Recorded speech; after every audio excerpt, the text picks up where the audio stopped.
이것은 방송이 아닙니다.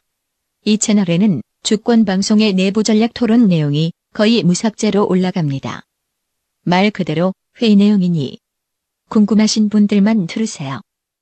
자, 오늘 6월 9일입니다. 오늘 뭔 날인지 60 하루 전날입니다. 6월 항쟁 30주년 하루 전날. 30년이 누가 또 얼마 안 됐다고 그러대? 야, 얼마 안 됐네.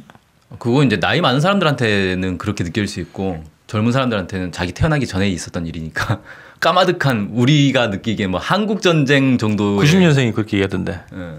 얼마 안 됐네. 그렇죠. 90년생이면 얼마 안 됐다고. 뭔 얘기?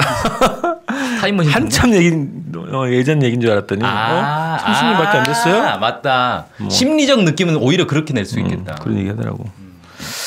자, 오늘 그러면 문재인 대통령 출범 한 달. 아, 그렇구나. 이 원래 내일이지만.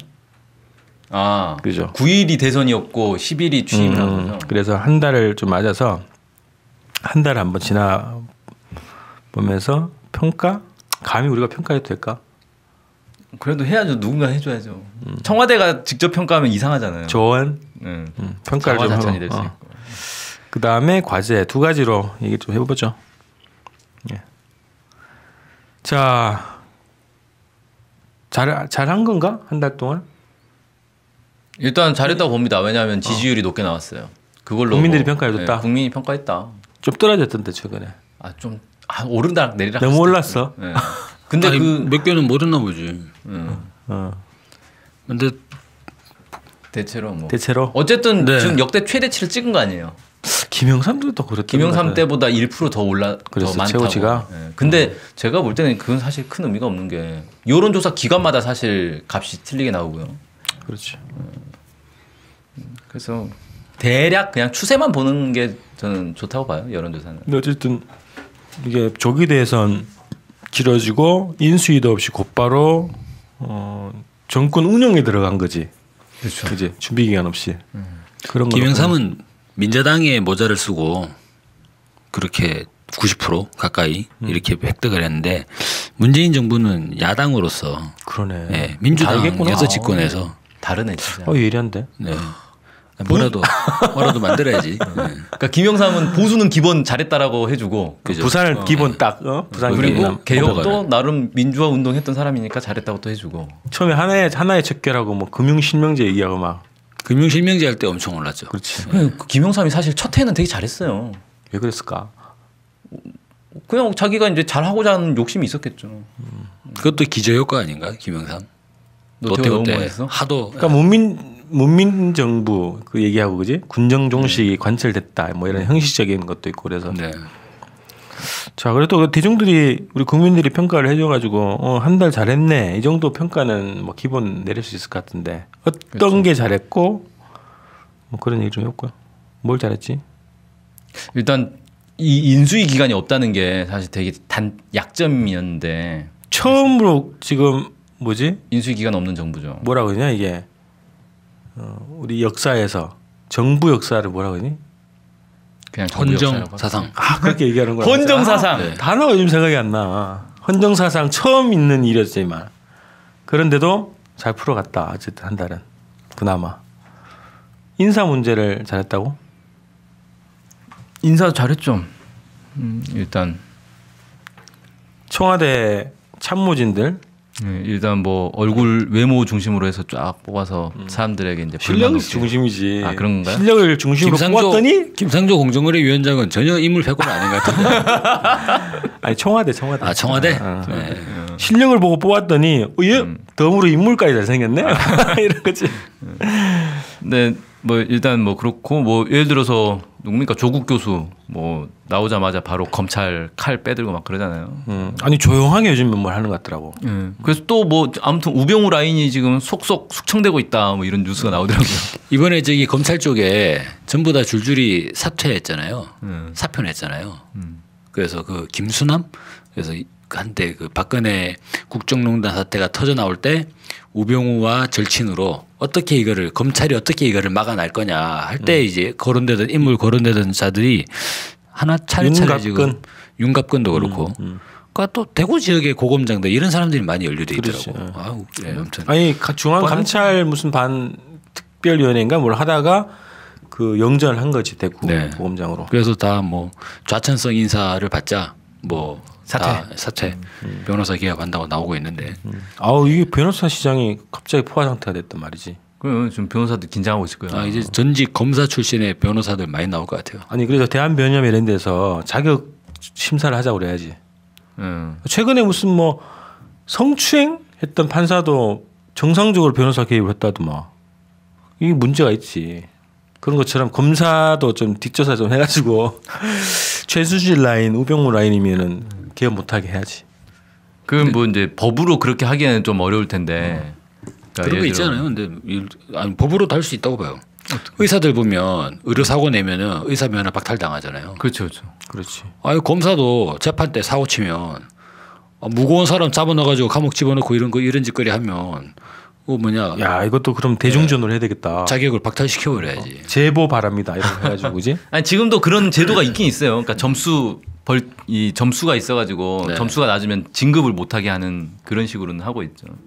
지금 이건 변호사 개입 문제니까. 이거를 완전히 개업을 못하게 만들어야 되는, 퇴출시켜야 되는. 사법 거죠. 그 고시 패스 자체를 무효화하는. 그렇죠. 아 그건 자기가 공부한 건데 나쁜 짓 하기 전에. 이제는 뭐 남겨두고. 사법고시도 없어졌으니까. 이 법조계에서 발을 못 붙이게 해야지. 자 그다음에 뭐 잘하고 있더라. 그리고 국무위원들. 지금 이제 국무총리는 일단 뭐 통과가 됐고요. 뭐 무난한 인사 이렇게 좀 평가되는 것 같고 나머지 지금 장관들 중에 쟁점이 되는 게 지금 외교부 장관이 가장 쟁점이 되고 있고 나머지는 좀 아무튼 야당의 반대가 있긴 있지만 그래도 이제 뭐 인선은 되고 있는데 대체로 보면 청문회 과정에서 그 언론에서 이제 막 의혹을 막 제기하면 청문회 과정에서 그게 역으로 이렇게 딱 해소가 되는 그런 모습들이 나타나서 사람들에게 또 감동을 주는 희한한 현상이 아 저런 발생했어요. 감동적인 사연이 있었구나 이렇게. 네. 강경화 후보 그렇대. 막 완전 비리 저지르고 막 나쁜 짓 한 것 같았는데 알고 보니 다 가슴 아픈 사연이 있어요. 아니 전효옥 전 의원이 또 페이스북에 올렸더라고. 강경화를 옆에서 한 3년 동안 같이 봤대. 그래가지고 정말 그렇게 수수하게 다닌다는 거야. 청바지에 뭐 티셔츠 해가지고. 아 그래서 부모님을 모시는 그런 사연이 있다는 거를 자기가 알고 진짜 강경화가 잘 됐으면 좋겠다 이런 얘기를 했더라고. 전효국 의원 난 정체를 모르겠어. 시대 변화를 감지한 거지. 약간 박쥐 같기도 하고. 아 근데 최근에 이게 가장 문제가 지금 외교부 장관 이게 딱 붙었지, 공정위원장으로 붙었지, 국방부 장관, 통일부 장관. 진짜 문제는 그치? 아직 나오지도 않았죠. 그렇지. 이 핵심일 거라고. 피 튀길 거야. 그렇죠. 잘해주기를 바라고. 인사는 그나마 잘했다. 무난하다. 지금까지는. 뭐 물론 이제 부족한 부분도 있어요. 사람들 중에서도 뭐 진보 개혁적인 사람들 중에서도 저건 아니다 뭐 이런 주장하시는 분들 누가 있지? 그런데. 완전히 잘못된 인사. 그런 얘기한 사람도 있어요. 아니, 잘못된 인사가 어떤 케이스지? 지금 인사한 중에. 아니 저기 뭐 있잖아. 누가 있지? 대전 유성에 네. 그 유성기업의 그 사측. 청와대 그거 뭐 변호사 사측 변호를 맡았던 변호사가 검찰 출신인데 국정원 댓글 사건 때 좌천됐던 사람이고 이 사람을 청와대 감찰반인가 거기로 인선했다. 그래서 그거에 대해서 반노동 이렇게 인사인데 그 일이 있었구나. 그런 게 있었지. 네. 그런 것들도 있죠. 자 그다음에 다른 뭐 조치를 막 감동적으로 팍팍 했잖아, 그지? 대통령이 할 수 있는 권한으로.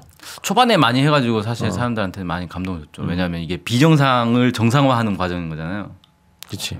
대통령 때문에, 대통령 하나 때문에, 네. 그지? 그래서 많은 사람들이 와 이거 대통령 말 한마디로 이렇게 될 거를 그동안 몇 년을 싸워가지고 이걸 못했냐. 진짜 수년 너무 동안. 어이가 없다. 뭐 이런 얘기만 했었죠. 예를 들어 뭐 국정교과서 문제라든지. 폐기를 딱 지시하면 되는 거였어? 국정교과서 폐기 하니까 그냥 끝나버렸잖아요. 모든 문제가. 교육부에서 뭘 절차도 필요 없고 그냥 지시를 따라야 되는 상황이더만. 교육부 장관이. 그리고 뭐 세월호 그 교사 순직 인정 안 돼가지고 비정규직이라고 순직 인정 안 되는 거. 그것도 인정 짱. 7월 달에 이제 완료된다 그러대. 순직 절차가. 네. 그리고 뭐 5.18 때 뭐 맨날 논란이었던 임을 위한 행진곡도 최창해. 합창이냐 재창이냐 막. 최창해 버리고. 박승춘 본처장 날라가고. 그래서 와 이게 진짜 이렇게 간단한 문제였구나. 대통령이 정상적인 대통령이 나오면 정상적인 조치를 할 수 있는 그런 문제였구나. 난 그것도 좋던데 국민인수위원회 해가지고 광화문 1번가 운영하잖아. 네. 우리 기자가 찍어 왔는데 촛불이 그런 식으로 이어지고 있다. 자유 발언 때도 있고. 네. 뭐 이래서 야 정부가 촛불을 개성하고 있구나 이런 생각도 들고 한층 더 가까워지는 거 있잖아. 그런 거. 그리고 대통령이 직접 그 정책 그 요청한 거에 대해서 직접 답변을 해준다는 거야. 난 그건 좀 아닌 것 같더라. 너무 바쁘신데 일일이. 보좌관들이 다 이제 내용 준비를 하겠죠. 그래도 직접 보시겠죠. 그래서 하여튼 뭐 보고 답변을 다 달겠지. 그런 소통 가까워진 거 또 스스로가 국민 비서실장이라고 얘기하잖아요. 그래서 그것도 좋은 행보더라고. 자, 그다음 대외 관계 좀 복잡했네. 대외 관계는 사실 저는 뭐 지금 진척된 게 없잖아요. 그래서 아직까지 뭐 평가할 게 별로 없다. 왜냐하면 이제 당선 직후에 특사 한번 쭉 보내가지고 인사하고 그러고 나서는 실제로 진척된 건 없단 말이에요. 뭐가 실제 이행된 게. 그래서 대외 관계는 좀 더 지켜봐야겠다. 일단 뭐 외무부 장관부터 외교부 장관부터 세워놓고 뭘 해야 되는데. 근데 일본한테는 일단은 약간 사이다성 발언을 했긴 했지. 위안부 합의는 뭐 국민이 싫어한다. 그런 정서가 있다. 배째라. 그다음에 러시아 가서도 좀 긍정적인 조치를 한 거 아니야? 행보를? 뭐 있죠 러시아에서는? 남북로 가스관 철도 연결. 이거를 협의하고 왔잖아 푸틴하고. 근데 그건 뭐 사실 저는 박근혜 때도 했던 거라. 박근혜 때도 추진했던 거잖아요 이건. 다시 복원한다는 느낌은 좋지. 추진을. 야 근데 핵심이 사드 문제 아니야? 그러니까 사드 문제는 지금 약간 애매하게 이런 걸 뭐라고 하죠? 모호성? 정책적 모호성? 야 그냥 임기 내내 모호성으로 가는 분위기예요 이게. 사드는 2기만 배치하고 4기를 배치 안 함으로써 아니 실제로 뭐 전략적 모호성이라는 얘기가 뭐 정부에서 나오기도 했고 네. 배치를 한 것도 아니고 안 한 것도 아닌 이 애매한 상황을 작동되고 있다더만. 그러니까 작동은 되는데 이게 원래는 6기가 한 세트인데 한 세트가 완성이 안 된 거잖아요. 조립을 다 못했어. 네, 조립을 다 못하고 지금 반만 조립한 꼴이 대부분인 거죠 이게. 사드 관련해서도 조속히 입장을 내야 되는 게 요 NCND하는 요거 요 상태가 박근혜 정부가 그러니까 작년 7월 이전에 입장이 그랬던 거거든요. 3가지 반대를 했지 않습니까? 3가지 부인 사드 대해서 모르고 미국한테 들은 것도 없고 생각해 본 적도 없다. 이걸로 이제 박근혜가 계속적으로 유야무야 해왔던 거죠. 근데 지금 딱 문재인 정부의 행태가 이게 지속이 되면 오히려 박근혜 정부처럼 간다는 비판을 받을 수 있는 거고 그래서 조속한 시일 내에 사드 배치 관련 입장을 밝혀야 된다. 반대. 확실하게 반대? 네, 확실하게. 아니 환경평가 걸었잖아. 환경영향평가 빨리 해야죠. 아니 그러니까 그걸로 시간을 때우고. 그러니까 내가 볼 때는 이게 작전이 뭐냐면은 환경영향평가로 시간을 끌면서 상황이 바뀌기를 바라고 있는 거예요 지금. 대외 관계가. 네. 안 그러면 지금 당장은 동력이 없단 말이에요. 사드 우리 배치 못하겠다라고 했을 때 미국에서 가만히 놔두겠어요. 아니 그래서 환경평가를 이건 하는 거잖아. 하면 되지. 그러니까 이가 미국 애들이 막 짜증을 내네. 딕 더비가 저번에 왔던 하원 상원 원내 총무 성원이야. 국방예산 담당이라며. 미국 가가지고 또 짜증냈더만. 뭐라 그랬어? 뭐 이해하지 못하겠다. 내가 보기에 사드는 명백히 한국 국민과 그곳에 있는 우리 군을 보호하기 위한 것인데 그 왜 이런 문제가 한국에서 다시 정치적 논쟁이 된다는 사실이 당황스럽다. 그들의 논리를 이해하지 못하겠다. 바보 인증이죠. 이해를 못하면 지가 바보라는 소리 아니에요. 영어로 있잖아. I don't understand야. I'm not understand야. I'm not understand는 그런 문법에 맞지 않는 영어는 존재하지가 않습니다.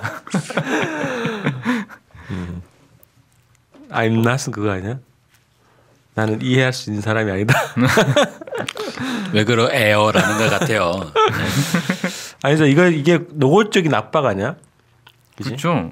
지금 그 계속 오잖아요. 딕더비 말고도 또 한 명 와가지고 미사일 방어국장 실링. 실링인지 아무튼 그 사람도 와가지고 지금 미국 입장에서는 그러겠죠. 문재인 제가 사드 배치에 대해서 부정적인 발언들을 계속 해왔단 말이에요. 대선 기간에. 제 가만히 놔두면 안 되겠다. 손 좀 봐야겠다. 총 출동, 더비 출동, 시링 출동. 안팎으로 총 출동했죠. 유승민도 출동. 그렇지. 아하, 국내 사드 관련해서 가만두지 않겠다. 그래서 이게 더 심해질 거라는 거지. 노골적으로. 그러니까 이제 문재인 정부 입장에서는 사실 여기서 대놓고 나 사드 안 해라고 할 동력이 안 되는 거야 아직은. 그러니까 그렇지. 대놓고 그걸 못 하고 시간 끌기로 이제 환경 평가라는 걸로 이제 꼼수를 일단 쓴 건데 사실 환경 평가가 사드 배치의 결정적 요인은 아닌 거잖아요. 그렇지. 그러니까 환경에 문제가 없다라고 판명되면 그럼 사드 배치해도 되는 거냐? 그건 아니잖아요. 그런 건 아니지. 국내 직책을 한 것 같아. 국내법조차도 안 지키는 뭐 이런 것도 있으니까. 우선은 한미 간에 합의를 먼저 까야 될 것 같은데. 그렇죠. 공개 안 하기로 한 건가 그것도? 합의도? 그러니까 합의를 깔려면 아니 합의 문이라는 것 자체는 없다 그랬잖아요. 합의 문이라는 거 없고 뭐 구두 합의나 뭐 그런 게 있겠죠. 그걸 깔려면 국방부 장관 빨리 인선해야 되고 합참의장이랑 이거 다 새로 임명을 해놓고 까야죠. 지금 까지 않더라도 직접 들어가서 보면 되겠지. 아니 내가 그 정보 공개 청구를 했었거든. 그걸로 한미 간의 협상 테이블이 있었잖아. 거기에 대해 그 회의록 달라고. 결과는 어떻게 나왔습니까? 비밀이라고 하지. 군사 관련해서는 그 웬만한 거 거의 다 비밀. 그래서 직접 인선이 돼가지고 봐야 된다. 보면 여러 가지 문제점이 나올 거다. 그걸로 다시 또 싸워야 되겠지. 그래요. 그다음에 남북 관계도 이제 있죠. 대외 관계 뭐 해외 다른 나라들하고의 관계도 있지만 아니 그 남북 관계를 좀 풀려고 하는 것 같아. 그래서 뭐 대북 뭐 접촉 승인도 하고 방북 승인도 하고 그러는데 이게 북 미사일이 우리 살라미 전술이라고 했던 것처럼 계속 발사를 하잖아. 위성도 쏠 거고 앞으로 핵실험도 할 수도 있고. 그런데 어째 처음으로 NSC 회의를 주재를 직접 하셔가지고 북 도발에 대해서 규탄하고 고립을 자초할 거다. 물러서지 않겠다. 타협하지 않겠다. 이렇게 강경 발언을 하셨는데 그동안에 NSC는 대통령 없이 한 거예요? 안보실장이 주재를 한 거지. 대통령 없이? 그랬구나. 근데 오늘 딱 사진을 딱 보니까 대통령 옆에 안보실장 그 옆에 윤병세 한민구 앉아있더라고. 딱 박근혜하고 비슷한 분위기.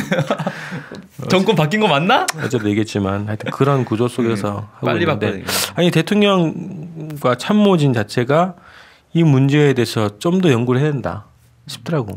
근데 이건 약간 패착이다. 왜 그러냐면 NSC를 처음으로 대통령이 직접 참석한 건데 주재를 한 거지. 처음 주재를 한 건데 그게 하필이면 순항미사일 발사할 때 이걸 주재를 했나. 탄도미사일 발사할 때 주재를 했어야지. 순항미사일은 그 안보리 위반도 아닌데. 안보리 관련도 아닌 거고. 보도에도 다 나오더라고. 근데 이게 오히려 더 큰 것처럼 이렇게 행보를 하면 안 되지. 이건 타이밍을 잘못 잡았어. 이거는 뭐 보좌관들이 뭐 잘 알지도 못하고 미사일 쐈다 그러니까 일단 NSC를 해서 안보에 강하다는 걸 보여줍시다. 이런 거 같은데. 정책실장이 그걸 해야 되나? 장하성 실장? 장하성 실장 군에는 문외한일 거 아니에요. 남북관계 잘 모를 텐데. 경제 중심이지. 이거 안보 정의용 이 사람이 판단을 했어야 되는 문제일 것 같아요. 그렇지. 아니 그래서 이게 가장 좀 취약한 분야 지금 남북관계 관련해서 남북관계 또 한미관계 관련해서 여기서 그 개혁의 성패가 결정적인 성패가 여기서 판가름 난다는 거죠. 그렇죠. 이게 사실 문재인 대통령의 약점이기도 하잖아요. 왜 그러냐면 보수 세력들이 공격할 때 제일 만만한 게 안보 이슈, 그렇지. 뭐 종북 논란 이런 걸로 공격하기가 제일 만만한데 애국자 코스프레의 가장 중요한 소재지 이게. 아니 북의 도발에 맞서 싸워야지 애국자 코스프레 이런 거. 그래서 여기서는 불안 요인이다. 불안 요인이죠. 입장을 정확하게 하는 게 좋은데. 자, 그래서 어쨌든 뭐 아직은 큰 저런 건 없었는데 전반적인 한 달 전반적인 평가를 한 마디씩 하고 다음은 넘어갈까? 이거는 한 달 만에 문재인 정부가 정말 대단한 일을 했다라고 판단이 되는 게 일단 이제 그 적폐 세력들이나 이 보수 세력들이 차기 정부에서 기득권을 장악하기, 국정 주도권을 장악하기 위한 고리로 개헌 카드를 계속적으로 이제 쥐고 있었잖아요. 개헌 연대. 그래서 자유한국당이나 국민의당 그리고 뭐 정의당까지도 개헌을 같이 동참하자라는 식으로 민주당을 왕따시키는 그래서 이제 차후에 전국 주도권을 놓치지 않겠다라고 했었는데 개헌이라는 말을 꺼내는 것도 떠나가지고 개헌을 생각하는 것조차도 애매하게 만들어버린. 개헌 얘기 없네 진짜. 개헌이 모든 사람들의 머릿속에서 아예 지워져 버렸어요. 개헌을 지운 분. 이게 개헌은 뭐 필요하지 않습니다라는 식으로 개헌은 안 됩니다라는 말을 한 게 아니에요.